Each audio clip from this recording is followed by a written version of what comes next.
생물들이 상당수 멸종에 이르게 되었고, 특히 산업혁명 이후에 세계적으로 생명의 다양성이 파괴되는 멸종의 위기가 점차 증가해서 결국은 인간마저 멸종으로 가게 되는 그런 대멸종의 위기 시대에 접어들었다 해도 과언이 아닙니다.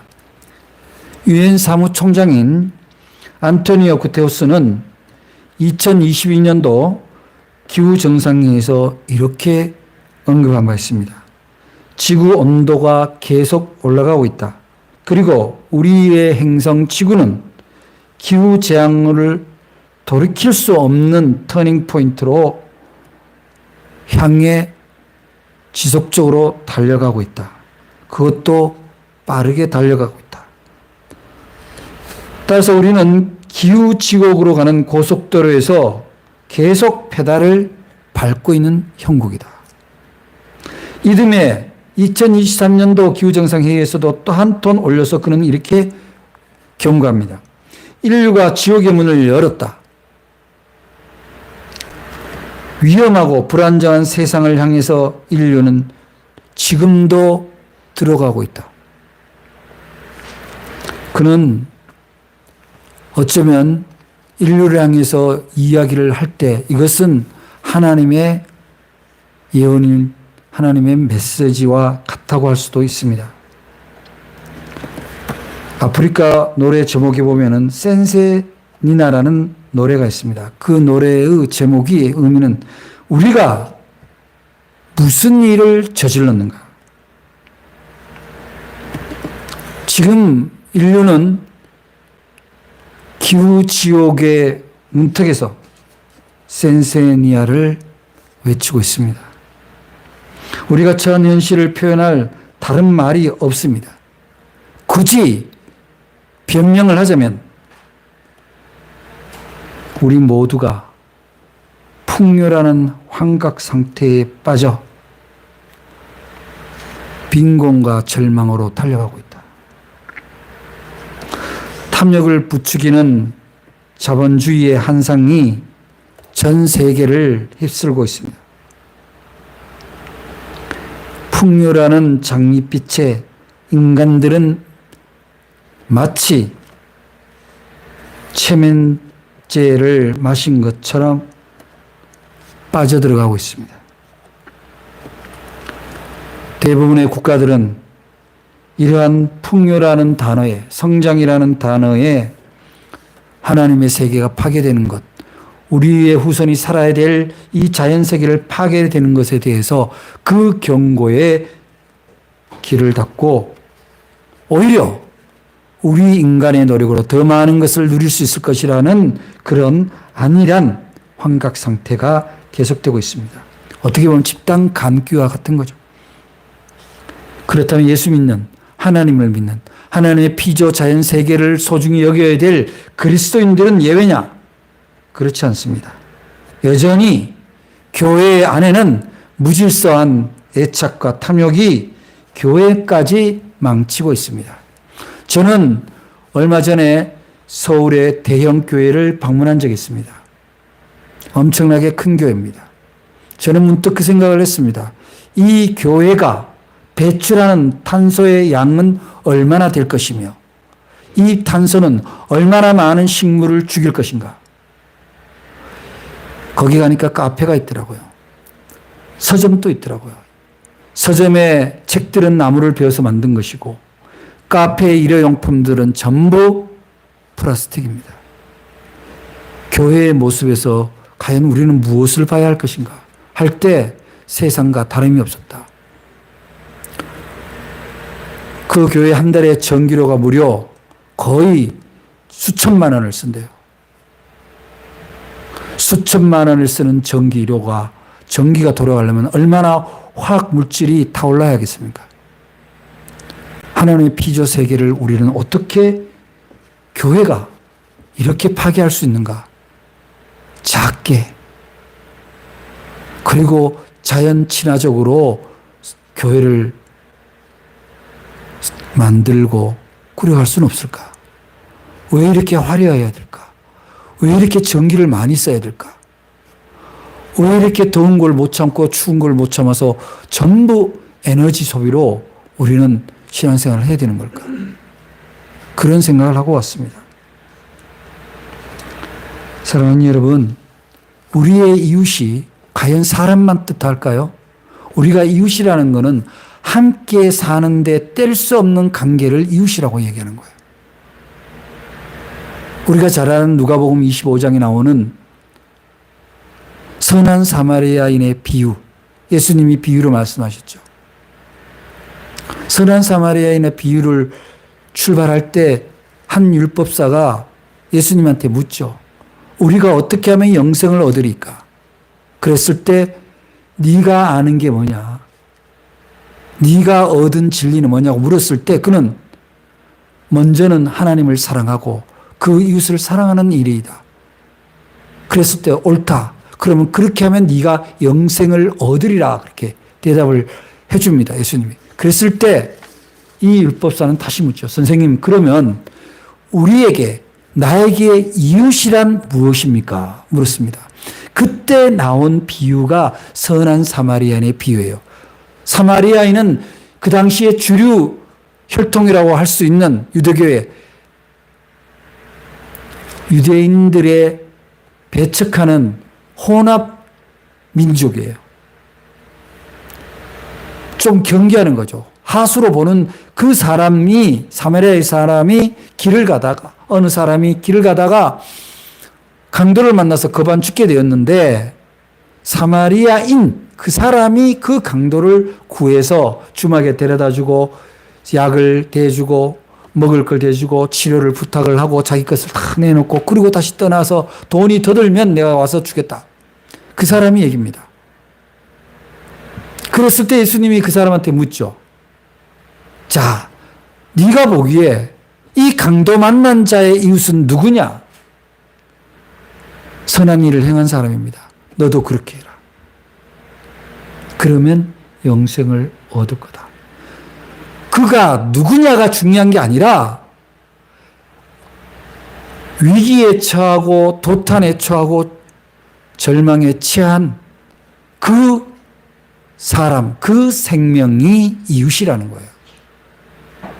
지금 오늘날 지구에 여러 이웃, 사람으로서 어려운 이웃도 있습니다만은 총체적으로 어려움을 당하는 것은 바로 하나님의 피조세계 자연입니다.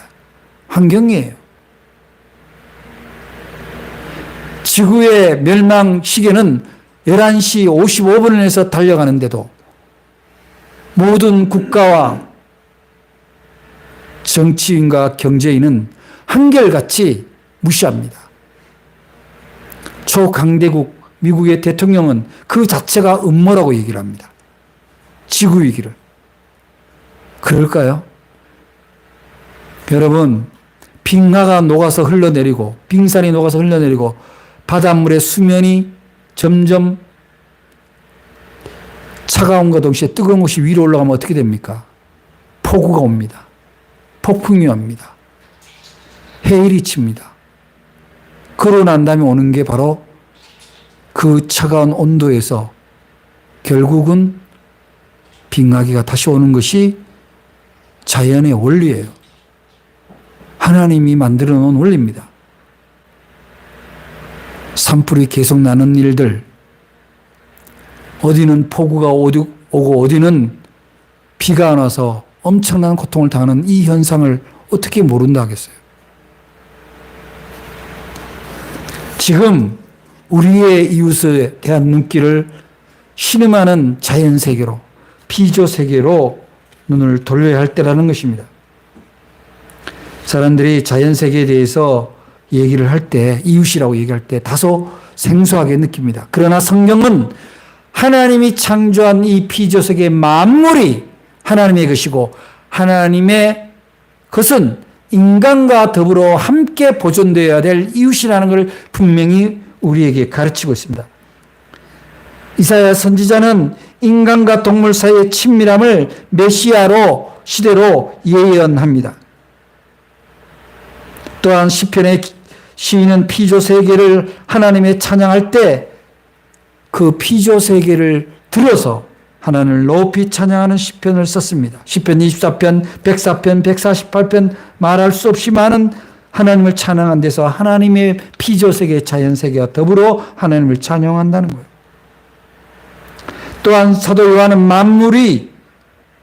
만물은 말씀이 육신이 되어 오신 그리스도를 통해서 재창조되고 이루어졌다고 분명히 우리에게 가르치고 있습니다.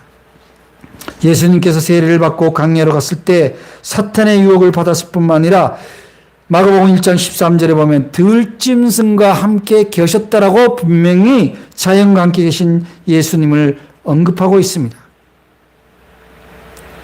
따라서 우리 기독교는 하나님의 자연세계, 피조세계를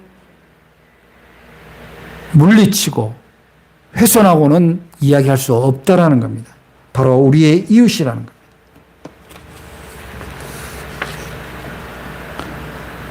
우리 아시아의 그리스도인이라고 할 수 있는 장제라는 분이 쓴 서명이라는 책에 나오는 이야기입니다. 하늘은 나의 아버지시고 땅은 나의 어머니시다. 나 같은 작은 생명체도 그 가운데 친밀한 자리를 찾는다. 우주를 채우는 것을 나는 나의 몸으로 여기고 우주를 인도하는 것을 나는 나의 본성으로 여긴다. 모든 사람은 나의 형제이고 모든 만물은 나의 동반자이다. 성경과 전통에서 피조물은 단순히 물질이 아닌 우리의 이웃임을 분명히 하고 있습니다. 하늘과 땅 그리고 존재하는 만물을 부모 형제 벗이라는 동령의 가르침은 오히려 자연에 이르러 더 큰 울림으로 다가오기도 합니다. 바울은 좀 더 나아가 로마서 1장 20절에서 이렇게 우리에게 강조하고 있습니다. 창세로부터 그의 보이지 아니하는 것들 곧 그의 영원하신 능력과 신성이 그가 만드신 만물 피조세계에 분명히 보여 알려졌나니 이렇게 우리에게 말씀하고 있습니다. 하나님의 영원하신 능력과 신성이 그가 만든 모든 만물 가운데 자연 가운데 분명히 보여져서 우리에게 알려준다라고 되어 있습니다. 그런데 이러한 가르침에 볼 때 우리가 함부로 훼손하고 함부로 파괴했던 이 자연에 바로 강도를 맞이한 강도받은 바로 신음하는 피조물입니다. 그때 이 신음하는 자연의 강도는 누구입니까? 바로 인류입니다. 하나님의 가장 탁월한 피조물을 인간이 하나님의 피조세계를 함부로 빼앗고 훼손했다는 사실에 대해서 우리는 어떻게 보면 이거는 하나님의 창조 세계를 파괴하는 일 자체가 신성 모독이요 우리의 이웃이 되어야 될 자연에 대한 살해고 종국에는 우리 인류의 자해 행위라 이렇게 보는 거죠. 따라서 우리 먼저 믿는 우리가 이 신음하는 자연세계, 이 환경을 그냥 지나가서는 안 된다는 겁니다. 우리가 바로 그들의 이웃이 되어야 한다는 것입니다. 예수님이 우리에게 네가 그들의 이웃이 되겠냐고는 이 질문, 그들은 바로 죽어가는 자연, 신음하는 자연에 대한 질문으로 오늘 우리가 받아들일 수 있을 때 하나님의 자연 세계를 회복하는 데 있어서 우리도 피조물의 하나로서 그 역할을 감당할 수 있게 될 것입니다. 말과 혀가 아닌 행함과 진실함으로 우리의 이웃인 자연을 향해서 나아갈 때 하나님은 우리의 오만과 오용을 용서하시고 회복시켜 주실 것입니다. 그 일에 있어서 오늘날 기독교 환경단체와 선교연합이 하는 일들 중에 두 가지를 합니다. 저희들이 오늘 헌금 중에 일부를 환경선교단체에 저희들이 헌금을 또 나누겠지만 첫째는 나무를 심는 일이에요. 그다음 둘째는 변화입니다. 자연과 함께 있어야 될 인간의 자세에 대한 변화를 기독인이 먼저 실천하는 일입니다. 여러분, 혹시 그레타 툰베리라는 소녀를 알고 있습니까? 이 소녀는 그야말로 환경, 자연을 살리기 위해서 이미 어릴 때부터 그 운동을 해온 사람입니다. 툰베리는 2018년 12월 COP24 연설에서 저는 2078년에 75세가 됩니다. 그러고 이걸 계산을 해보면 이 소녀가 2003년 태생인 것 같아요. 2003년에. 근데 2018년에 얘기를 했다는 건 이 아이가 몇 살이라는 것이 15살이에요. 이 소녀가 그때 무슨 얘기를 하냐면 2078년에 내가 75세가 된다면은 만약 내한테 자녀가 있다면 그들은 나와 함께 하루를 보내면서 파괴된 자연, 더 이상 살아갈 수 없는 환경 속에 있는 피조 세계를 보면 이렇게 물을 겁니다. 할머니는 나를 사랑한다고 하지만 할머니는 우리의 미래를 빼앗아 갔어요. 그때 뭘 하셨어요?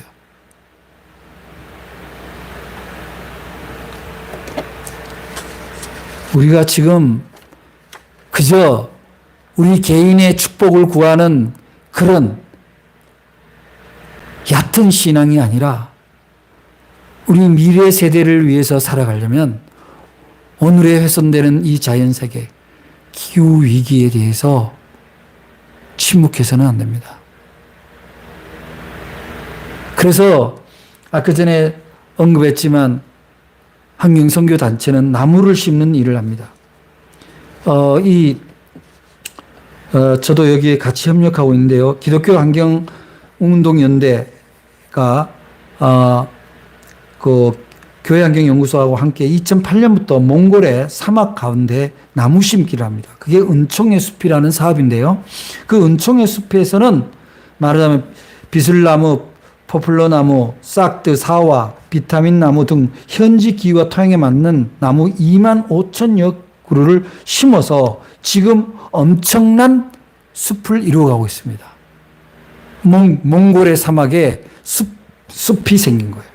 그것은 어떤 의미냐면은 이 16년 동안에 조성된 이 몽골 온천의 숲이 그 지역의 사람들에게 생계의 수단이 될 뿐만 아니라 자연과 생태의 산업이 얼마나 소중한지를 극명하게 보여준 사례로 세계에 보고되고 있습니다.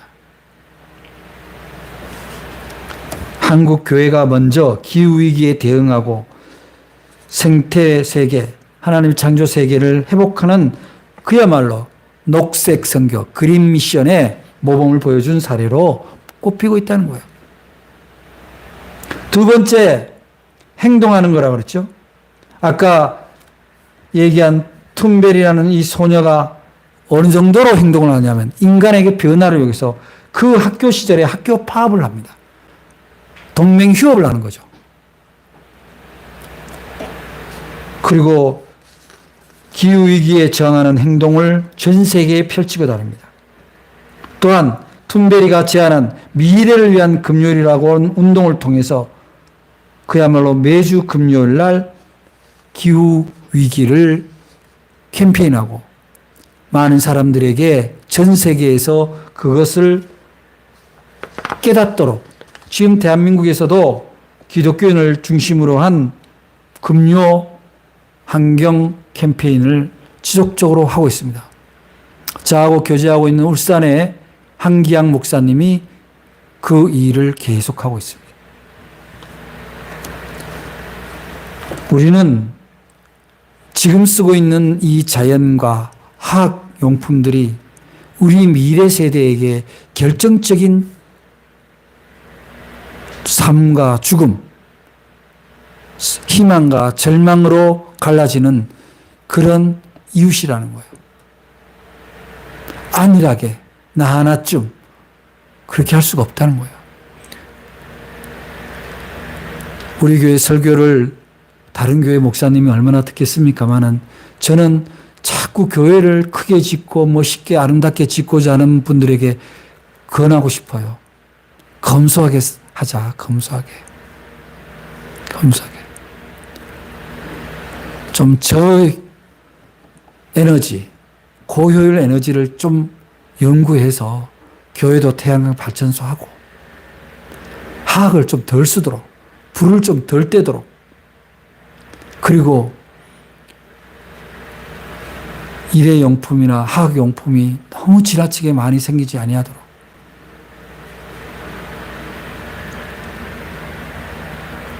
기독교가 먼저 검소한 생활을 해야 되겠다. 우리나라 사람들이 육류식 문화가 많이 향상되었다고 합니다만은 사실 그런 부분도 우리가 일정 부분 조금씩 절제할 필요는 있다고 생각을 합니다.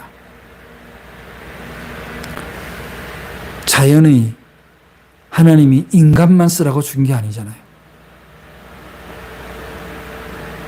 멸종을 향해서 달려가는 이 자연 세계를 인간이 너희들이 그 청지기가 되라고 분명히 하나님이 말씀하셨는데 우리는 관리하지도 않고 보살피지도 않고 사랑하지도 않는다면 우리는 하나님의 뜻을 정면으로 부정하고 하나님이 관리하라고 한 것을 우리의 임의대로 훼손하는 그런 범죄를 저지르게 되는 거죠.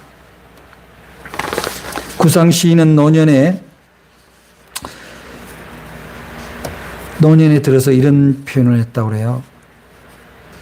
두 일의 강아지만큼, 그러니까 2주 지난 강아지만큼 은총의 눈을 뜬다. 이게 무슨 말이냐면은 마치 강아지가 2주가 지나면 모든 호기심을 가지고 막 둘러보는 그런 것처럼 늙어서야 비로소 하나님의 은총이 보이기 시작한다. 마치 박목월 시인의 시 계안이라는 시처럼 60이 되어서 나는 보일 것이 보였다.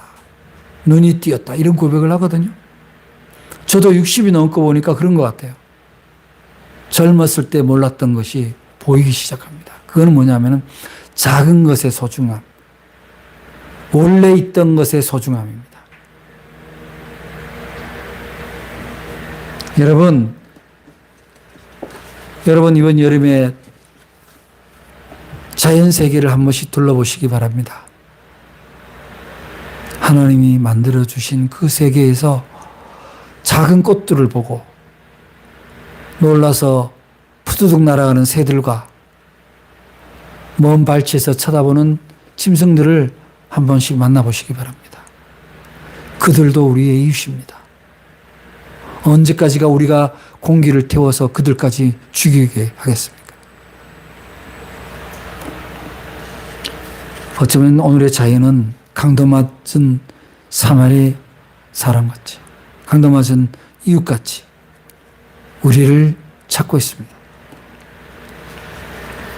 시인 오스카 햄 머스타인이 사랑은이라는 시에서 이렇게 노래합니다. 종은 누가 그걸 울리기 전에는 종이 아니다. 노래는 누가 그걸 부르기 전에는 노래가 아니다. 당신 마음속에 있는 사랑도 한쪽으로 치우쳐 놓아서는 안 된다. 사랑은 주기 전에는 사랑이 아니다. 종은 울리기 전에 단지 쇳덩어리에 불과합니다. 종소리를 낼 때 종으로 존재하는 거죠. 아름다운 노래도 묻혀있다면 노래가 될 수 없습니다. 노래는 부르고 연주할 때 비로소 음악이 됩니다. 여러분의 마음속에 하나님의 자연 세계에 대한 사랑이 얼마만큼이라도 있다면 진실과 행함으로 실천하시기 바랍니다. 그것을 하지 않으면 그저 우리의 신앙도 소리나는 구리나 울리는 꽹과리에 불과합니다. 사랑은, 실천은 말과 혀로 하는 게 아닌 진심과 손과 발로 그리고 온 마음으로 자연을 사랑하고 나무를 심고 화학 제품으로부터 멀리하는 그런 실천을 할 때 사랑이 나타나는 겁니다. 생태 위기를 함께 걸어가는 우리들입니다. 행함과 진실함으로 우리 자신이 하나님의 자연세계의 이웃이 될 때 우리 자손들의 미래에도 희망이 있다 할 것입니다. 아까 말씀드린 교회는 무엇을 해야 할까요? 먼저는 탄소 배출을 최소화하는 교회가 되어야 합니다.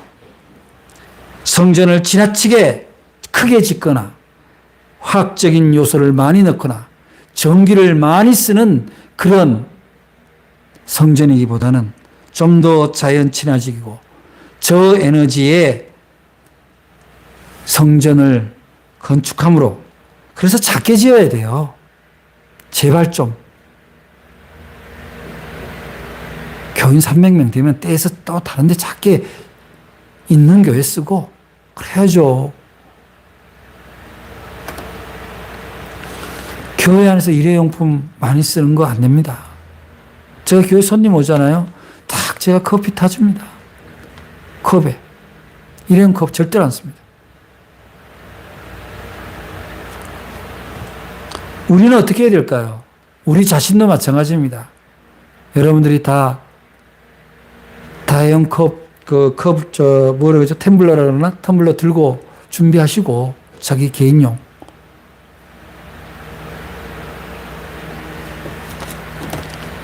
그리고 화학용품, 배달 음식, 이런 것도 좀 자제하고, 장 볼 때 장바구니 가지고 가고, 그렇게 좀 작은 일부터 우리가 먼저 실천하자고요. 그리고 캠페인을 해야 돼요. 도시락도 종이 도시락